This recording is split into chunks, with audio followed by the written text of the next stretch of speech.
దేవునికి మహిమ కలుగును గాక. దేవుని నామంలో అందరికీ ఆన్లైన్లో బిడ్డలు, ఆఫ్లైన్లో బిడ్డలతో దేవుడు మాట్లాడడానికి దేవుడు ఇష్టపడుతున్న విషయం ఏంటంటే,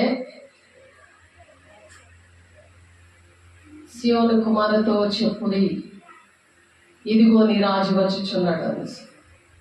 ఎందుకంటే ప్రసవేదన కలిగి దేవుని బిడ్డలు కనడానికి దేవుడు యెరూషలేములోకి వస్తున్నాడు, దేవుని బిడ్డలు రక్షించడానికి.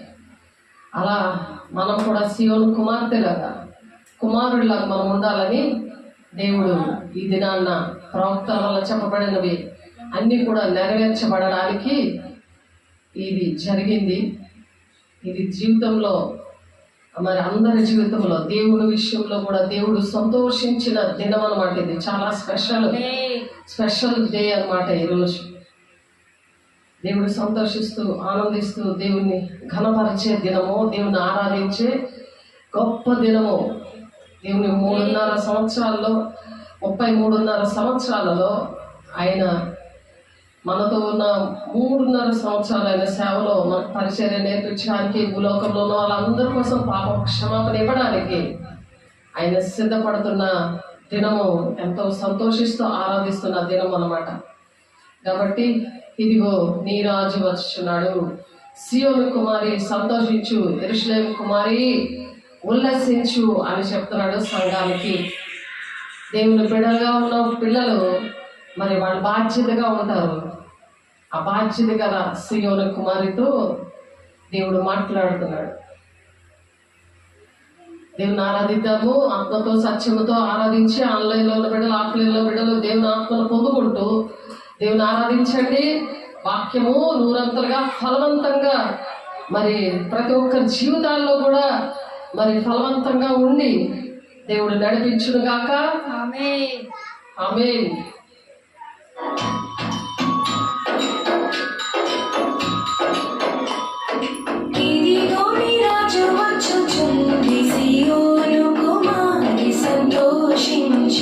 యెరూషలేము కుమారి ఉల్లసించు, ఇదిగో నీ రాజు వచ్చుచుండి, సియోను కుమారి సంతోషించు, యెరూషలేము కుమారి ఉల్లసించు.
వచ్చుచుండే ప్రాణమీయ పాపులకై వచ్చుచుండే కిరీటోని రాజు వచ్చుచుండే సియోను కుమారి సంతోషించు యెరూషలేం కుమారి ఉల్లాసించు కిరీటోని రాజు వచ్చుచుండే సియోను కుమారి సంతోషించు యెరూషలేం కుమారి ఉల్లాసించు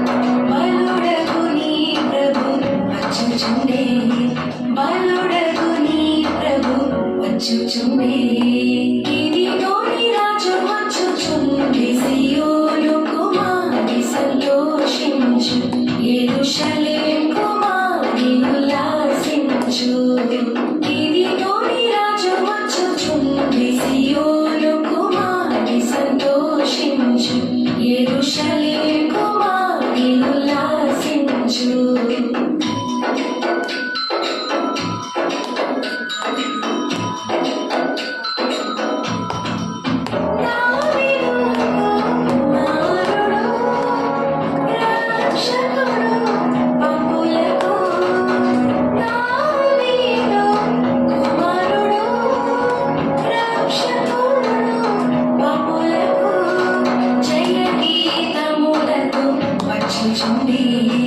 జయ గీతములతో వచ్చుచుండే కిరీటోని రాజు వచ్చుచుండే సియోను కుమారి సంతోషించు యెరూషలేం కుమారి ఉల్లాసించు కిరీటోని రాజు వచ్చుచుండే సియోను కుమారి సంతోషించు యెరూషలేం కుమారి ఉల్లాసించు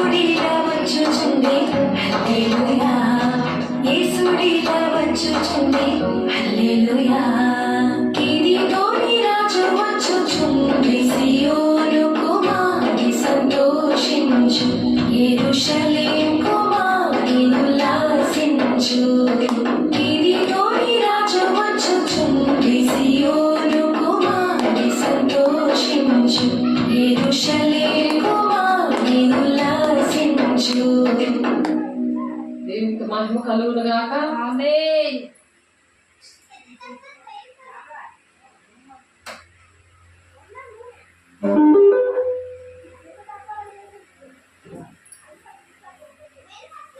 మత్తయి సువార్త 21వ అధ్యాయము 5వ వచనంలో, ఇదిగో నీ రాజు సాత్వికుడై గాడిదను భారవాహిక పశువు పిల్ల అయిన చిన్న గాడిదను ఎక్కి నీ వద్దకు వచ్చుచున్నాడని సియోను కుమారుతో చెప్పుడి అనునది. శిష్యులు వెళ్ళి యేసు తమ ఆజ్ఞాపించిన ప్రకారము చేసి ఆ గాడిదను దాని పిల్లను తోలుకొని వచ్చి వాటి మీద తమ బట్టలు వేయగా ఆయన బట్టల మీద కూర్చుండెను. ఆ గాడిద ఎవరంటే సియోని కుమార్తె. సియోని కుమార్తె అంటే మరి మలాకి 3వ అధ్యాయము 10వ వచనంలో ఉంది. చూడండి, చాలాసార్లు చెప్పడం జరిగింది. మా సంఘానికి దేవుడు ఇచ్చిన వాగ్దానం అది. దేవుడు సంఘం కోసము, సంఘ బిడ్డల కోసము దేవుడు మాట్లాడిన విషయం. మలాకి 3వ అధ్యాయము 10వ వచనం.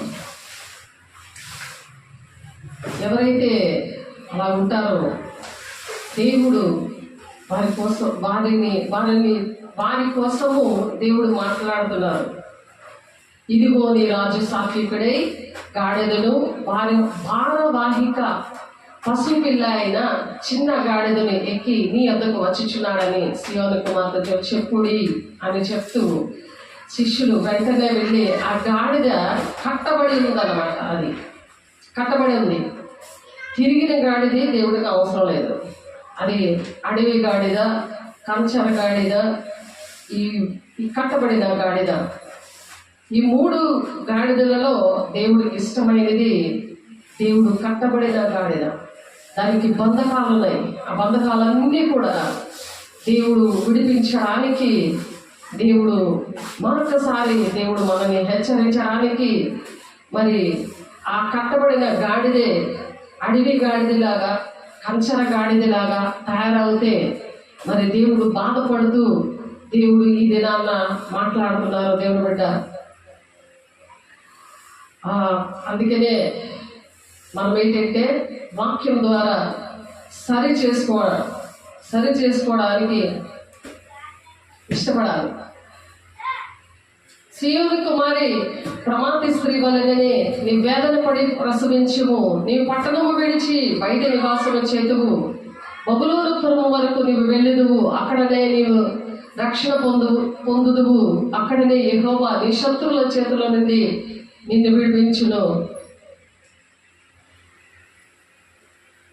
మనము చూచుచుండగా సీయోను అపవిత్ర పరచబడును గాక అని చెప్పుకొనుచు అన్య జనులు అనేకులు నీ మీదికి కూడి వచ్చి ఉన్నారు. ఇక్కడ యెరూషలేముకు దేవుడు అందుకనే వస్తున్నారు.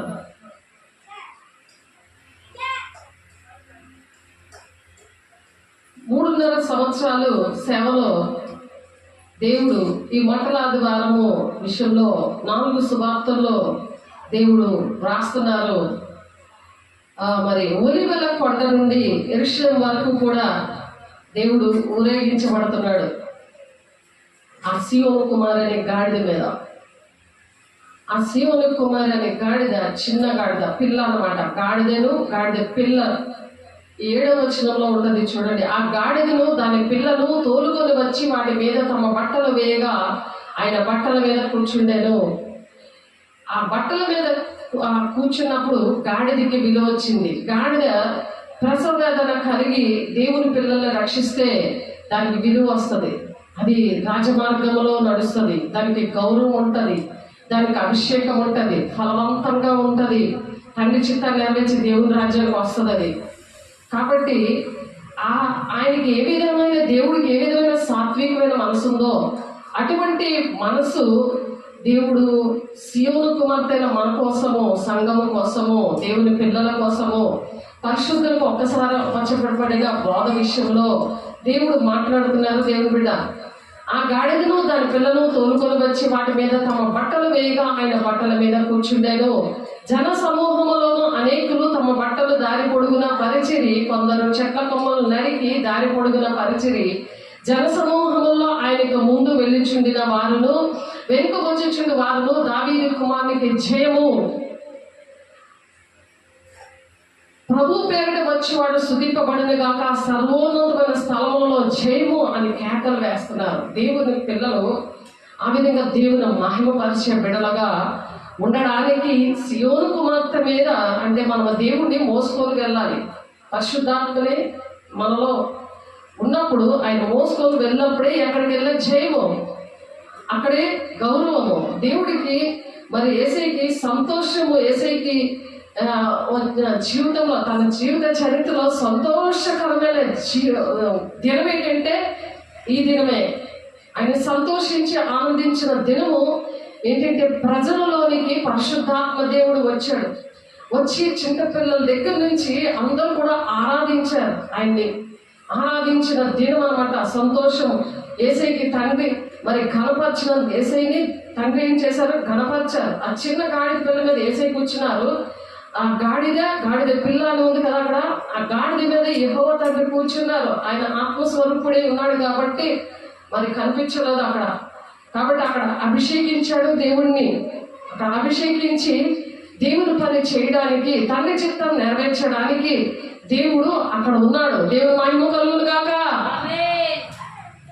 కాబట్టి ఆ విధంగా దేవుడు మనము కూడా అలా అభిషేకము తీసుకున్నప్పుడే, శిష్యులు మరి మేడగదిలో అభిషేకం తీసుకున్నప్పుడే దేవుడు రాజ్యాన్ని కట్టగలిగారు, తండ్రి చిత్తాన్ని నెరవేర్చగలిగారు. దేవుడు అటువంటి అభిషేకం ఇస్తారు. ఎవరైతే అలాగే దేవుని మాట వింటారో తండ్రి చిత్తాన్ని నెరవేర్చడానికి మరి యేసయ్య విధేయత చూపించాడు కదా.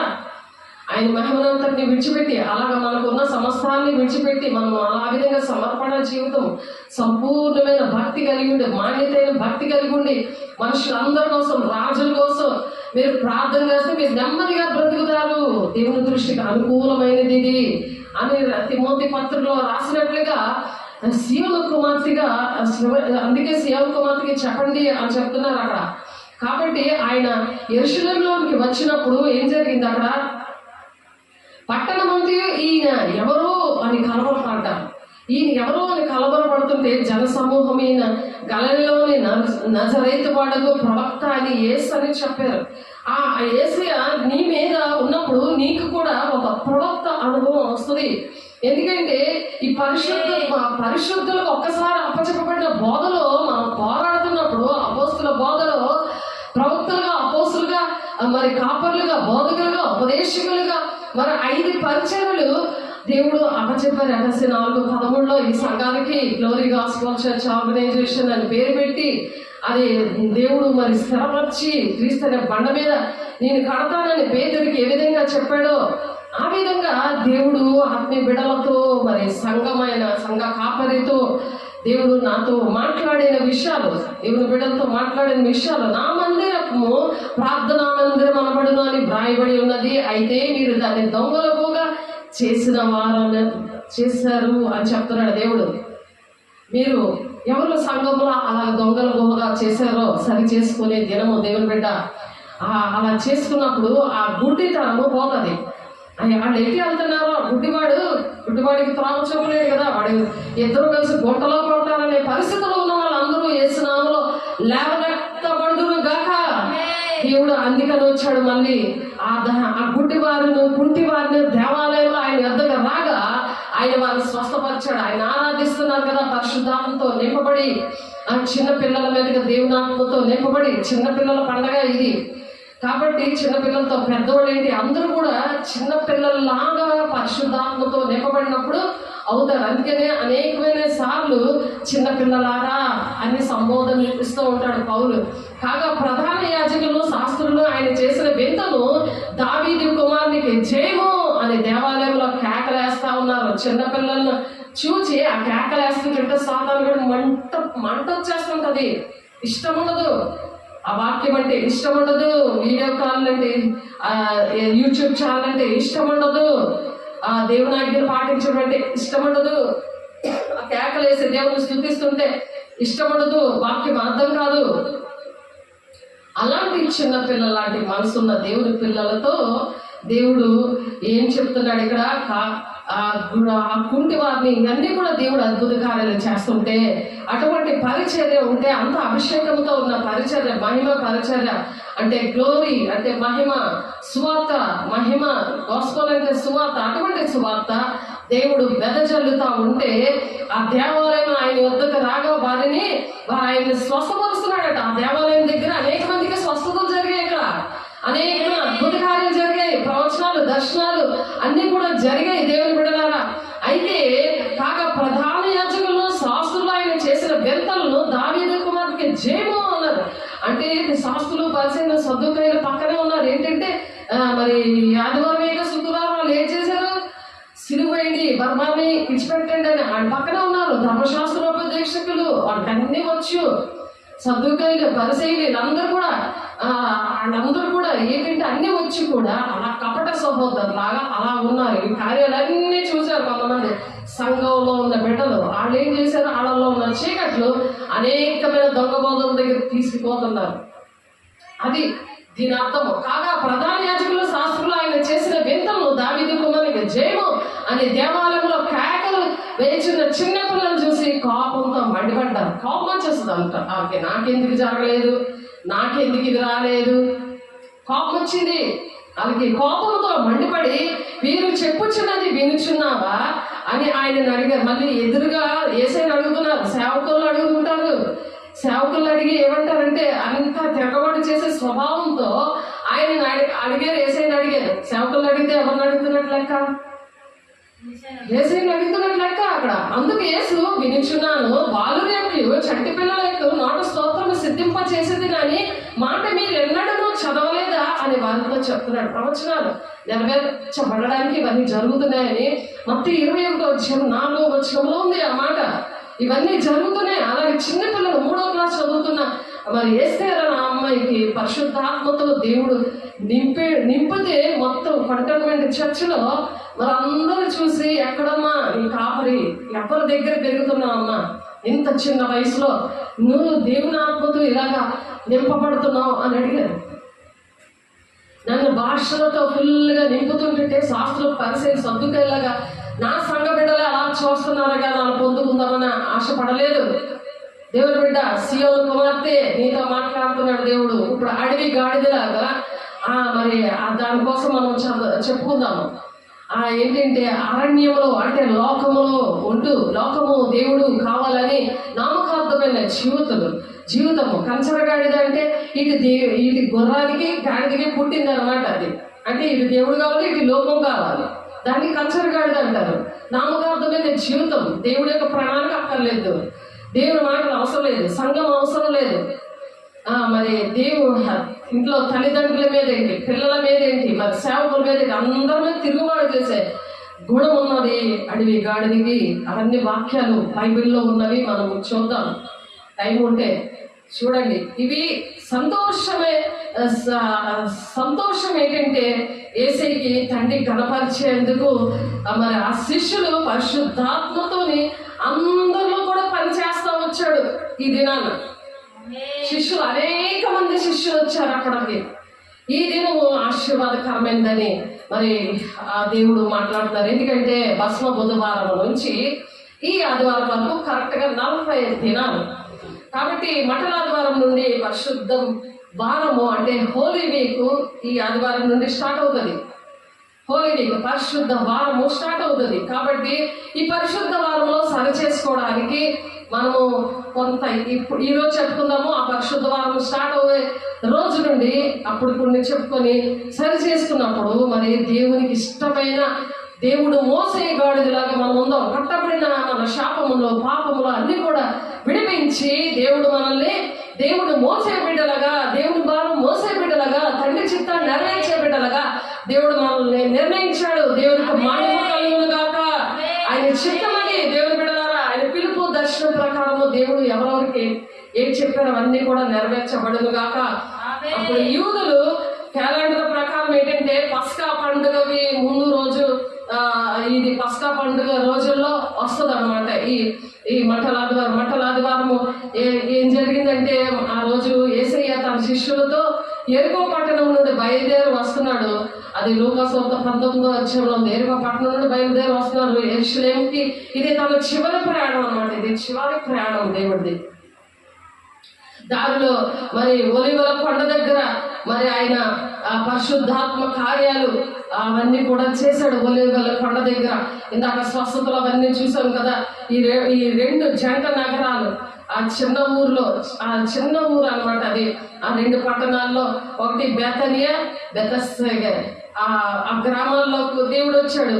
అది మరి మత్తయి సువార్తలో ఉంటుంది. అది గాడిద తన పిల్లని ఎక్కి అనేసి మత్తయి సువార్త 21వ అధ్యాయంలో ఇందాక చదవం అక్కడ ఉంది. మరి లూకా సువార్తలో, మార్కు సువార్తలో గాడిద చిన్న గాడిద అని ఉంటది. అంతేగాని గాడిద పిల్ల ఉంటుంది, దాన్ని తీసుకొని రండి. అది ఎవరైనా అక్కడ ఆ యజమాని అడిగితే అది నాకు కావాలి అని చెప్పమన్నాడు. దేవుని బిడ్డ సియోను కుమార్తెగా ఉన్న ప్రతి ఒక్క బిడ్డ కూడా దేవుడు నిన్ను కావాలి అని అడుగుతున్నాడు. కానీ సాతానుడు ముందే నువ్వు దేవుని మాట వినక నాకు కావాలని జప్తు చేశాడు నిన్ను. అది బాగా అదే వశపరుచుకున్నది. సాతాను నేను వశపరుచుకుంది. దేవుడేమో నాకు కావాలని చెప్పండి అని దాని కట్లు విప్పి దేవుడు తీసుకొచ్చాడు దేవుని ఆలయానికి.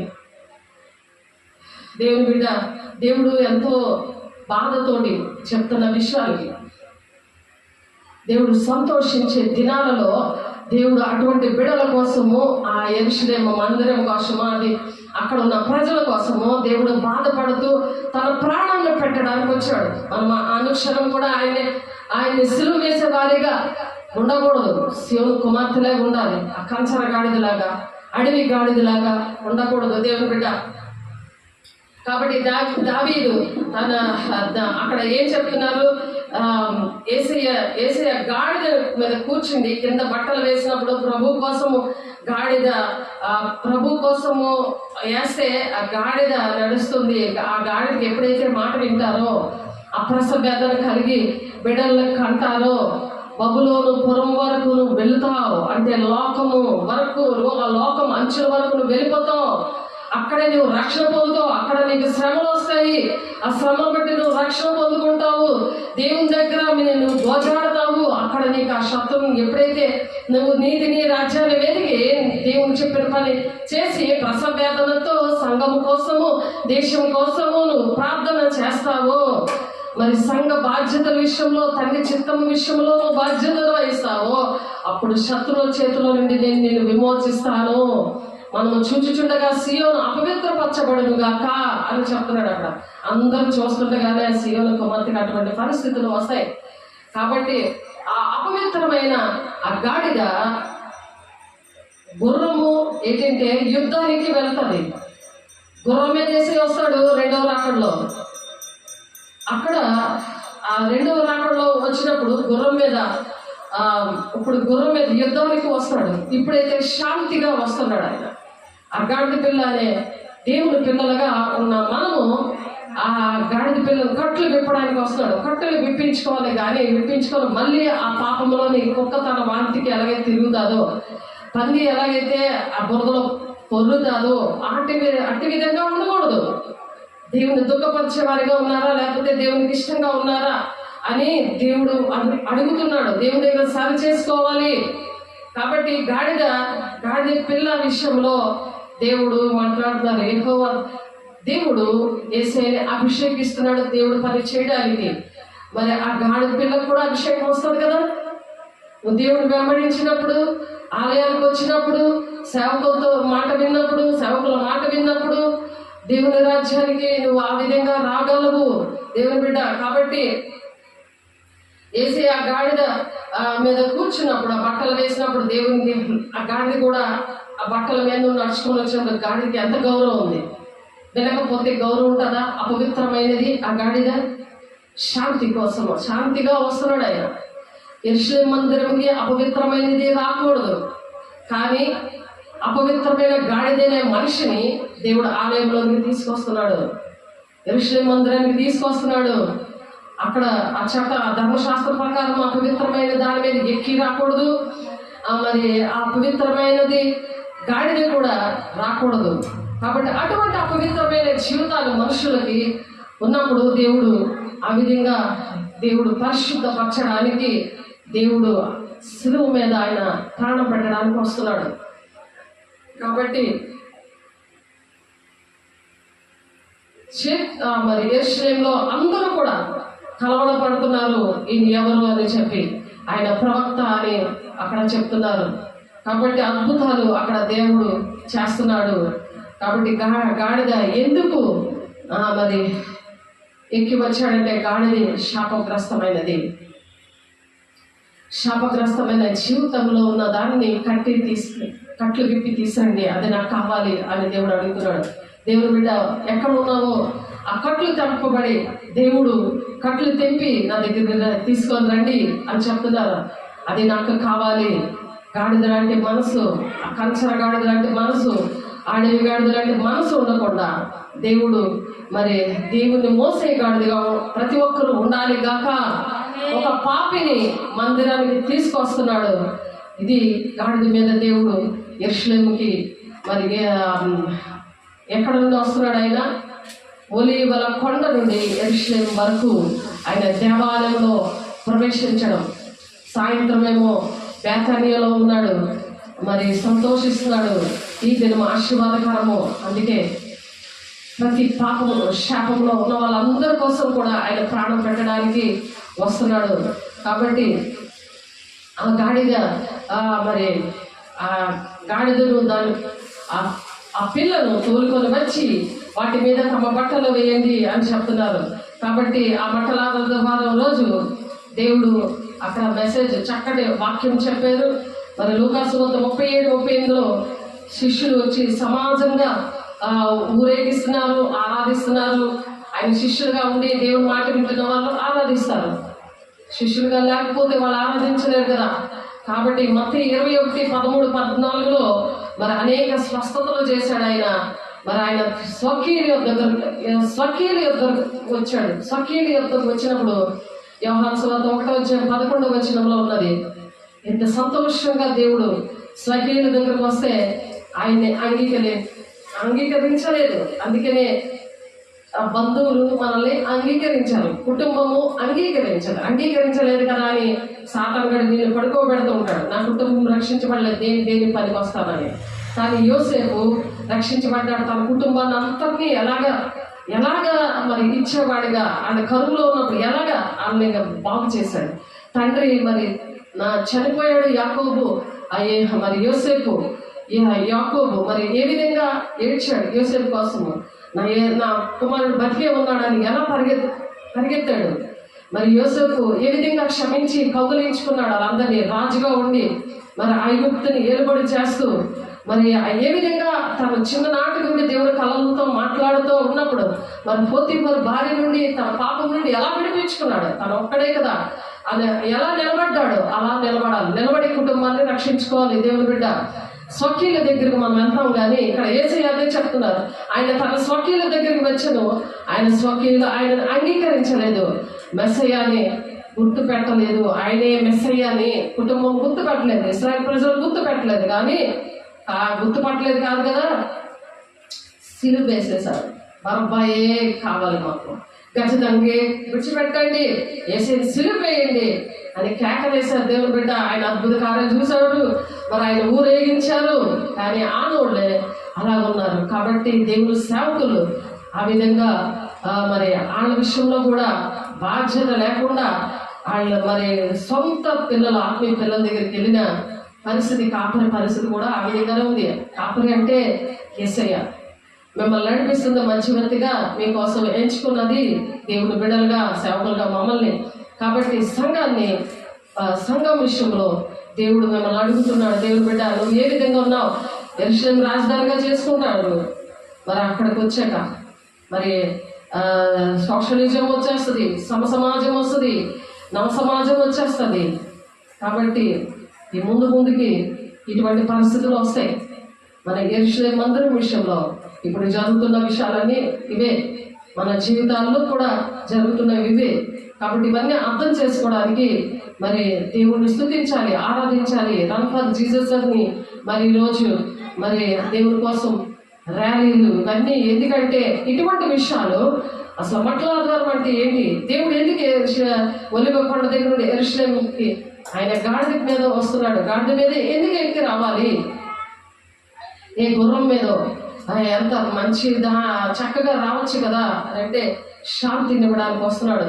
కానీ దేవుడు ఇక్కడ ప్రకటన గ్రంథము గుర్రం మీద ఎక్కే దినాలు ఉన్నాయి చూడండి. ఎప్పుడైతే మీరు గాడిద పిల్లలాగా మీరు దేవుని మోస్తారో, దేవుని రాజ్యాన్ని కట్టడానికి యేసయ్యలాగా ఇష్టపడతారో, తండ్రి చిత్తాన్ని నెరవేర్చడానికి ఇష్టపడతారో, యెహోవా దేవుడు మిమ్మల్ని అభిషేకించడానికి ఇష్టపడుతున్నారు. దేవుని అభిషేకించారు, యేసయ్యను అభిషేకించాడు యెహోవా తండ్రి.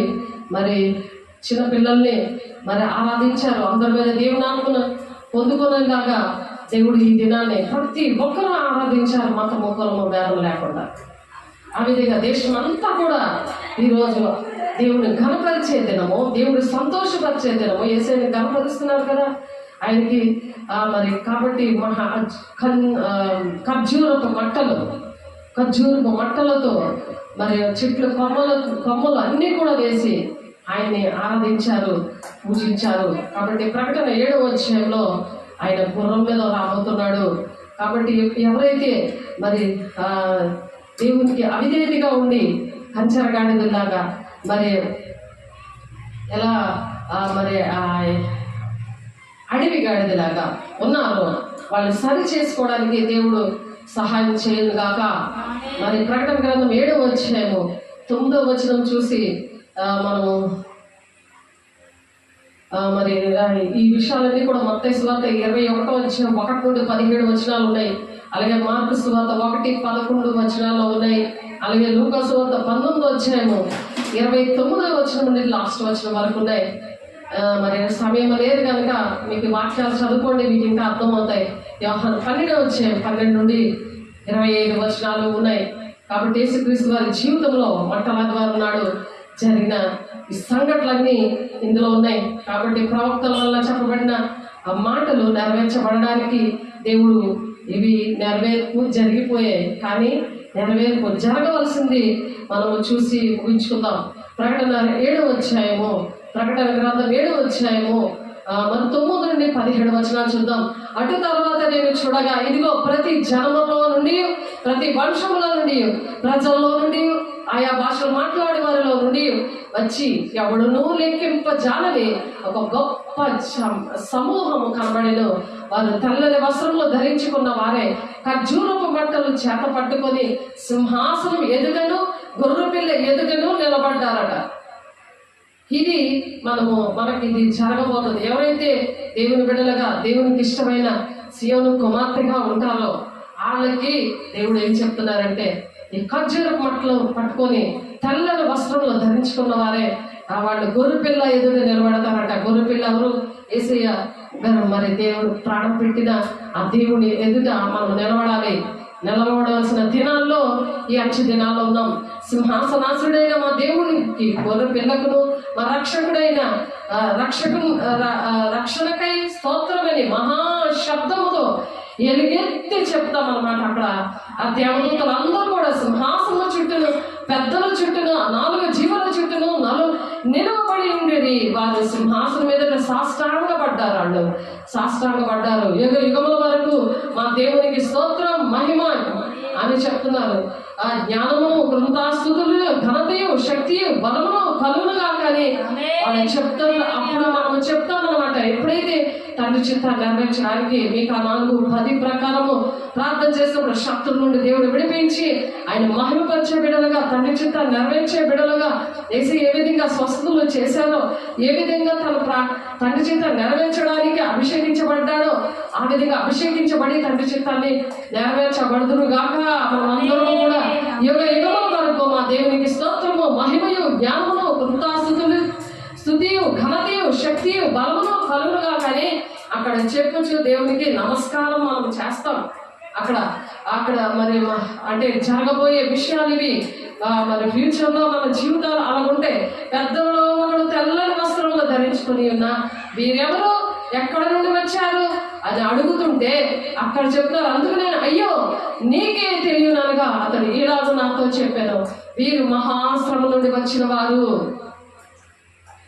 ఈ ప్రవచనము అరుణ్ రాజు గారు నా విషయంలో దేవుడు చెప్పారు. దినకర్ గారు మీటింగ్స్ లో నేను పాటలు పాడుతున్నప్పుడు అక్కడ అరుణ్ రాజు గారు నోట్లోంచి వచ్చిన మాట ఇది, మహాశ్రమల నుండి వచ్చానని అక్కడ మాట్లాడారు. అదే విషయము మరి వరప్రసాద్ గారు మరి పెంతెకొస్తలో పాస్టర్స్ ఫెలోషిప్ లో 1000 మంది దగ్గర పెరాకా చర్చ్ నుండి వచ్చిన ఆ టీము వాళ్ళల్లో 3 నా గురించి మాట్లాడారు. ఇదే విషయం, ఇదే మాటలు, ఇదే ప్రవచనం దేవుడు వాళ్ళ ద్వారా పలికించారు. నువ్వు ఎంతో శ్రమ పడుతున్నావమ్మా, మరి అందుకే నీకు ఎక్కడైతే నువ్వు పరిచయం చేస్తున్నావు అక్కడ నీకు మంచి చర్చ ఈ సంవత్సరంలో ఇస్తున్నాను అన్నారు. అలా ఇచ్చి 4 సంవత్సరాలు అవుతుంది. దేవుని బిడ్డలారా, దేవునికి మహిమ కలుగును గాక. 1 కాదు 2 ఇచ్చారు. దేవునికి ఎంత కోట్లాది వందనాలు చెల్లించాలి. దేవునికి మహిమ కలుగును గాక. అందుకు నేను అయ్యా నీకే తెలియననగా అతడు ఇలాగూ నాతో చెప్పాను, వీరు మహాశ్రమ నుండి వచ్చిన వారు గొర్రెపిల్ల రక్తంలో తమ వస్త్రంలో ఉదుకొని వాటిని తెలుపు చేసుకొనిరి. 10 సంవత్సరాల క్రితం అరుణ్ రాజు గారు చెప్తే 4 సంవత్సరాల క్రితం వరప్రసాద్ గారు చెప్తారు ఈ మాటలు. ఆయన ఇద్దరికి కూడా కిడ్నీస్ లేవు, కిడ్నీస్ కానీ ఏమి కూడా లేవు. అలాగా మీకు తెలిసే ఉంటుంది. అరుణ్ రాజు గారు సిమ్టమ్స్, ఆయన ఎలా ఉన్నాడో, ఆయన ఆరోగ్య పరిస్థితి, ఆయన పరిచర్య ఎలా ఉందో అలాంటి పరిస్థితి వరప్రసాద్ గారికి కూడా. 3 రోజులు ప్రేయర్ అయ్యింది. 1000 మందికి పైగా అక్కడ ఈ ఈ మెస్ ఈ ఈ ఈ ఆరాధనలో పాల్గొన్నారు. 3 రోజులు కూడా ప్రతి ఒక్కరు దేవుని ఆత్మతో నింపబడ్డారు. ప్రతి ఒక్కరంటే ఎవరైతే సిద్ధంగా ఉన్నారో, సీయోను కుమార్తెగా ఎవరైతే ఉన్నారో వాళ్ళు చేతులు అయ్యకుండానే అంటే అభిషేకం పొందుకున్నారు. నేను ఎప్పుడు కూడా నా జీవితంలో అంత అభిషేకం నేను పొందుకోలేదు. చైర్లో ఉండగానే, చైర్లో కూర్చుంటుండగానే అంత అభిషేకము కొరతలేని ఆత్మతో అలాగ దేవుడు నింపాడు. నేను అనుకున్నాను, ఆ దైవజనుడు ఏది చెప్తుంటే అది నేను అవును ఆమె అని యాక్సెప్ట్ చేస్తున్నప్పుడు, వాక్యం చెప్తున్నప్పుడు అలాగా 3 రోజులు కూడా అంత బలంగా నేను అభిషేకం పొందుకున్నాను కూర్చొని. మరి ఆరాధనలోనే ఇంకా బలంగా నేను పొందుకోవడం జరిగింది. లాస్ట్లో అందరికీ కూడా లైన్ కట్టించి అందరి మీద చేతులేసి ప్రార్థన చేస్తే నేను అనుకున్నాను నా మీద మరి చేతులేసి ప్రార్థన చేస్తే ఇంకా అభిషేకం పొందుకోవచ్చు అని ఆశపడ్డాను. కానీ ఆయన పక్కన వెళ్ళిపోయాడు, కానీ నన్ను పట్టించుకోలేదు ఆ దైవజనుడు. నేను అనుకున్నాను, దేవా నన్ను పక్కన వెళ్ళిపోతున్నావు, నువ్వు నా పక్కనే ఉన్నావు కదా, నాలోనే ఉన్నావు కదా అని నా దేవుడు, పరిశుద్ధాత్మ దేవుడు నాతో మాట్లాడుతున్నాడు. అయితే ఆయన చేతులేసి ప్రార్థన చేయలేదని బాధపడలేదు. నేను అలాగనుకుని నేను అభిషేకం మళ్ళీ పొందుకున్నాను. దేవా నువ్వు నాలో ఉన్నావు కదా, మళ్ళా నన్ను నింపు, నన్ను అభిషేకించాను కదా, నన్ను మళ్ళీ చాలా బలంగా దేవుడు నన్ను అభిషేకించారు. అప్పుడు ఆయన పక్కన వెళ్ళిపోయాడని బాధపోయింది. అయితే ఆయన వెళ్ళిపోతుంటే వెనక్కి తిరిగి నేను చూశాను, ఎవరైనా అభిషేకం ఎలా పొందుకుంటున్నారని. నాకు కూడా ఆశ ఉంది కదా అందరూ పొందుకోవాలని. అలాగే నేను చూసినప్పుడు అక్కడ ఏం జరిగిందంటే ఆయన చేతులేసి ప్రార్థన చేస్తున్నా సరే ఎవరు పొందుకోవట్లే. నా దేవుడు చూసారా నాకు అంత చక్కగా నేర్పించారు. చేతులేసి అభిషేకం కాదు, నువ్వు ఫిలమెంట్ అనేది ఊడిపోయింది, నీ ఫిలమెంట్ అది ఇలా దాన్ని కలిసినప్పుడు ఇలా అంటుంటే దాన్ని కలుస్తుంది, అప్పుడు నేను చిన్న అభిషేకం అవుతుంది అంతే. చేతులు వేసినప్పుడు అదే ఫిలమెంట్ తిరిగిపోకుండా ఉన్నదనుకో, ఎక్కడ బొలిపెట్టినా అక్కడ వెలుగుతూ ఉంటుంది అది ప్రకాశవంతంగా. ఆమె నువ్వు అలా సిద్ధపడాలి. సీయోను కుమార్తె దేవుడు మోసుకొని వెళ్ళాలి. ఆనాడు యెరూషలేముకి ఏ విధంగా వచ్చిందో, ఒలివ కొండ దగ్గర నుంచి ఏ విధంగా ఊరేగించబడిందో, ఏ విధంగా ఘనపరచబడిందో ఆ విధంగా ఘనత దేవుడు ఇస్తాడు, అంత గౌరవం ఇస్తాడు. ఎందుకంటే రారాజు బిడ్డలం మనం. అలాగే తండ్రి చిత్తాన్ని నెరవేర్చగలం. యేసయ్య ఎలాగైతే నెరవేర్చి ఆయన కుడిపార్శ్వాన కూర్చున్నాడో, తండ్రి కుడిపార్శ్వాన కూర్చుంటాను, జయించడం నేను మరి నా సింహాసనం మీద నేను కూర్చోబెడతానంటున్నాడు. ఆమేన్. కూర్చున్నాము అని మీరు ఆమెను చెప్పినప్పుడు కూర్చోడానికి దేవుడు సహాయం చేస్తాడు. నువ్వు రెస్పాండ్ అవ్వకపోతే దేవుడు బిడ్డ ఆన్లైన్లో ఉన్న బిడ్డలు, ఆఫ్లైన్లో బిడ్డలు మీరు రెస్పాండ్ అవ్వకపోతే దేవుడు పరిశుద్ధాత్మ దేవుడు దుఃఖపడతాడు. కానీ నీ దగ్గరికి రాడు. నువ్వు ఎంత ఆశపడుతున్నావో. చంటి పిల్ల చూడు, పాలు తాగినప్పుడు ఆ పాలపీక అది అయిపోయినా సరే అది పీలుస్తూనే ఉండదు, అంత ఆశ దాహము. మళ్ళీ అది నింపి ఇవ్వగానే గబగబ గడగడగడగడమ తాగుతుంది ఆ పాలు. అలా వాక్యాన్ని అలాగా తాగాలి. చుంటే తేనె వంటిది, పాల వంటిది ఆ వాక్యం. అలాగా వాక్యం అనే దేవుడు నీ ఒంట్లో ఉంటే ఆ వాక్యం అనే దేవుడు నీ పాదాలను వెలుగ్గా నీ త్రోవలకి సరళం చేస్తుంది. అది దీపంలాగా నీ త్రోవలు వెలుగుగా అది పనిచేస్తుంది. దేవుడి బిడ్డ నిన్ను నడిపించేది వాక్యమే. ఆ వాక్యమే దేవుడే ఉన్నాడు, శరీరధారి మన మధ్య నివసిస్తున్నాడు. ఆయనే మాట్లాడుతున్నాడు. నా సన్నిధిలో నా మాటలు ఉన్నాయి అని చెప్తున్నాడు దేవుడు బిడ్డ. దేవుడు నాకు ఆ మాట చెప్పారు 17:16 నేను కాపరిగా ఉండటం మానలేదు, ఘోరమైన దినాలను చూడడం నేను కోరలేదు. నీ సన్నిధిలో నా మాటలు ఉన్నాయి, అది నీకే తెలుసు, నాకు తెలుసు. అది ఎవరి దగ్గర వెలుగుతుంది తెలుసా? ఆ వాక్యం ఎవరికి అర్థమవుతుందో తెలుసా? ఆరిపోయిన దీపాన్ని ఒకసారి వెలిగించబడి ఆరిపోయిన దీపాన్ని వెలిగించడం కష్టమని ఉంది హెబ్రీయులకు రాసిన పత్రికలో. కష్టపడు, దేవుని దగ్గర ఒప్పుకో. ప్రతి విషయాలు అతిక్రమం దాచిపెట్టువాడు వస్తున్నాడు. సరి చేసుకో జీవితాన్ని. దేవుని మాటలు విను, వాక్యానుసారంగా నడువు.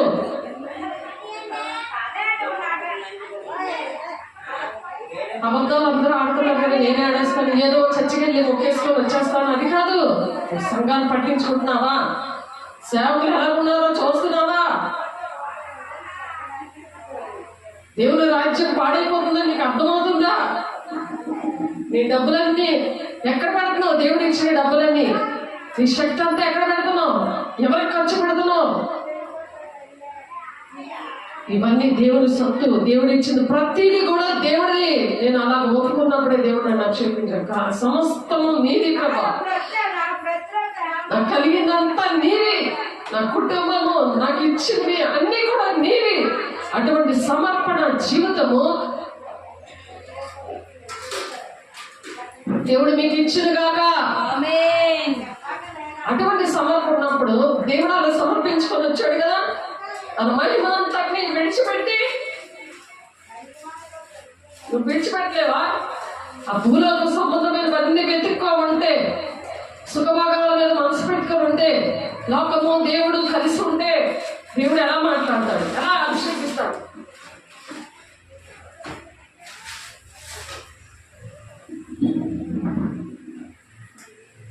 ఒకసారి ఆలోచించండి. దేవుని బిడ్డ, దేవుడు దుఃఖపడుతున్నాడు, మిమ్మల్ని దేవుడు ప్రేమిస్తున్నాడు. అందుకు నేను అయ్యో నీకే తెలియనగా అతడు ఎలాగో నీతో చెప్పాను. మీరు మహాశ్రమ నుండి వచ్చిన వారు గొర్రెపిల్ల రక్తంలో తమ వస్త్రంలో ఉతుక్కొని వాటిని తెలుపు చేసుకొని, అందువలన వారు దేవుని సింహాసనం ఎదుట ఉండి రాత్రి బహుళ ఆయన ఆలయంలో ఆయనను సేవించుచున్నారు. సింహాసనాసనుడైన వాడు తానే తన గుడారము వారి మీద కప్పును. నీకే భయం ఉండదు. మేము చేసాం అలాగా. సేవకు వచ్చే ముందు రాత్రి పగలు ఆలయంలోనే ఉండేవాళ్ళని.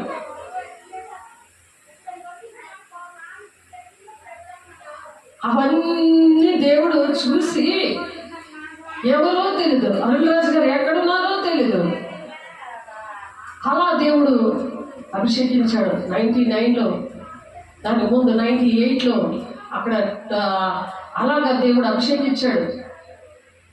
అప్పటికే 2 పిల్లలు పుట్టేశారు. అప్పుడు యవ్వనంలోనే యవ్వన పిల్లలు ఉన్నా సరే చిన్న పిల్లలు పెట్టుకొని కూడా ఆరాధన చేసి దినమంతా దేవుని సన్నిధిలో ఉండి దేవుని ఆత్మను దేవుడు చూస్తాడు. ప్రతిదీ కూడా చూస్తాడు.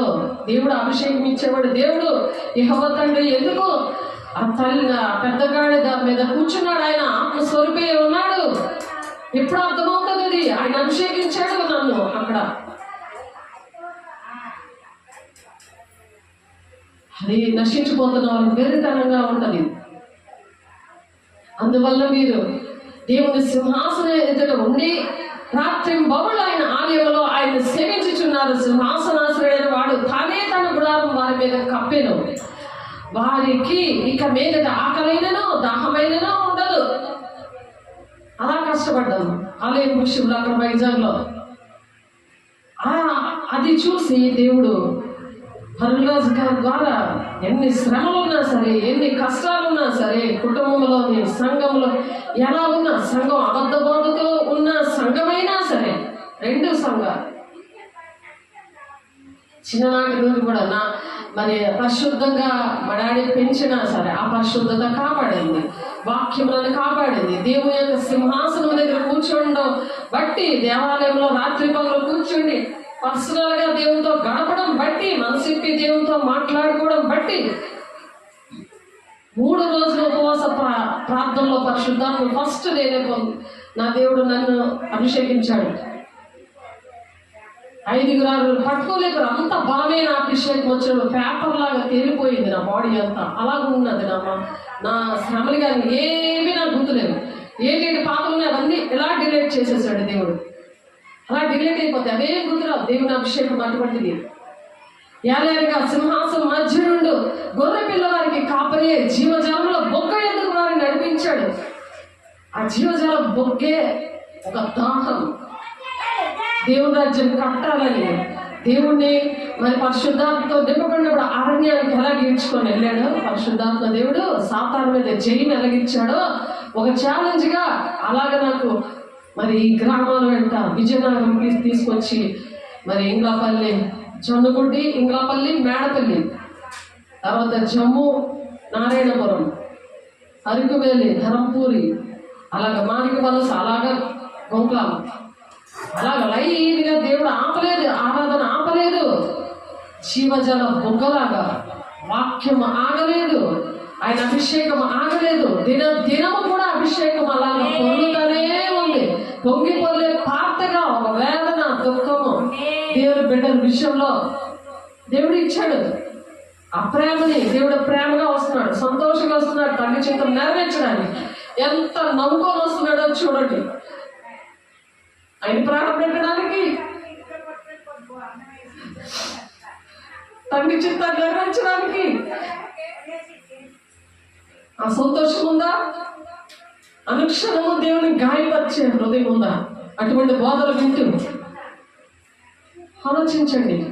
ఈ అంచె దినాల్లో అనేకమైన అబద్ధ ప్రవక్తలు బయలుదేరతారు. అవే ఆత్మలో మీరు పరిశీలించుకోండి అని చెప్తున్నారు. మొదటి యోహాను 4:1 అవన్నీ కూడా పరిశీలించుకోవాలి. వాక్యానికి ఏకీవించాలి. వాక్యానుసారంగా నడుస్తున్నానా లేదా సరి చేసుకోకపోతే అర్థపడే సంఘంలో ఉండలేరు. ఈ అంచె దినాల్లో ఏవి నిజమైనవో, ఏవి అబద్ధమైనవో ఏమి అర్థం కాలేనట్టుగా సాతానుడు అన్నీ కూడా ఒక పోత వేసినట్టు, బంగారం మీద పోత వేస్తారు కదా, అలాగుంది. ఏది బంగారమో తెలియదు, ఏది బంగారం కాదో తెలియదు, అలాగుంది ప్రజల పరిస్థితులు అన్నీ కూడా.